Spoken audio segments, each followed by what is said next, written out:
katika nchi yetu hii mambo karibu sote tunayoyataka makubwa ni mawili. Moja, tunataka amani katika nchi, na la pili tunataka maendeleo. Amani ni hoja ya msingi kabisa. Na sisi wana CCM mara zote tunahimiza amani. Amani ndio ajenda yetu kuu katika mikutano yetu yote. CCM popote pale tukijinadi, tunainadi amani katika nchi, umoja wa wananchi, mshikamano, maridhiano katika nchi.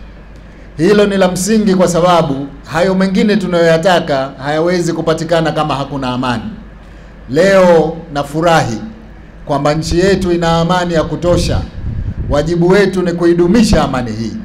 Na nyinyi ni mashahidi. Kipindi kirefu kimepita katika historia ya Zanzibar. Wakati wa uchaguzi kama huu tuliokuwa nao sasa hivi, mwezi wa 10 kama huu, kupata amani na salama na utulivu kama huu si aghlab sana. Ni jambo la nadra sana. Na ndio maana leo tunajivunia kwamba nchi yetu iko katika amani. Watu wanaweza kukusanyika, wakafanya mambo yao kwa amani, wakaondoka bila ya bughudha yote. Hakuna anayepigwa, hakuna anayeguswa, hakuna anayesukumwa, kwa sababu tumeijenga amani, na kwa maana hiyo tuna wajibu wa kuidumisha. Ndugu zangu, hili ningependa kulisisitiza. Huko tunakokwenda sasa hivi tumeshaingia kipindi cha kampeni hichi. Tarehe 29 siku ya uchaguzi, na baada ya hapo itakuwa ni baada ya uchaguzi. Tuna wajibu wa kudumisha amani kipindi hichi cha kampeni. Tuna wajibu wa kuhakikisha siku ya kupiga kura tarehe 29 amani inatawala, na baada ya hapo kupokea matokeo, na baada ya matokeo amani inadumu katika nchi yetu. Tukiweza kuyafanya hayo, mambo ya maendeleo yote yaliyozungumzwa hapa yatawezekana, kwa sababu amani ndio msingi wa maendeleo yote.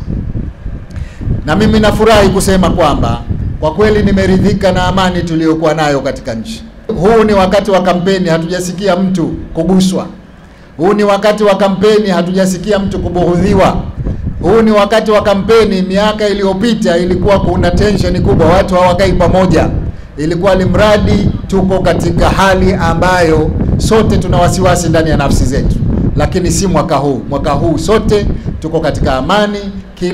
Kila mwananchi anafanya anachotaka, anashabikia chama anachokitaka, hakuna shida yoyote, na tumuombe Mwenyezi Mungu atudumishe katika amani hii tuliyokuwa nayo. Mheshimiwa Rais, hao mbele yako walikuwa wanachama wa ACT Wazalendo, na leo hii wameamua kwa hiari yao bila kushawishiwa kukuunga mkono kwenye jitihada zako kubwa za kuendelea na kuleta maendeleo ya nchi hii. Idadi yao wapo 364 mbele yako. Binadamu wote ni ndugu zangu na Afrika ni moja.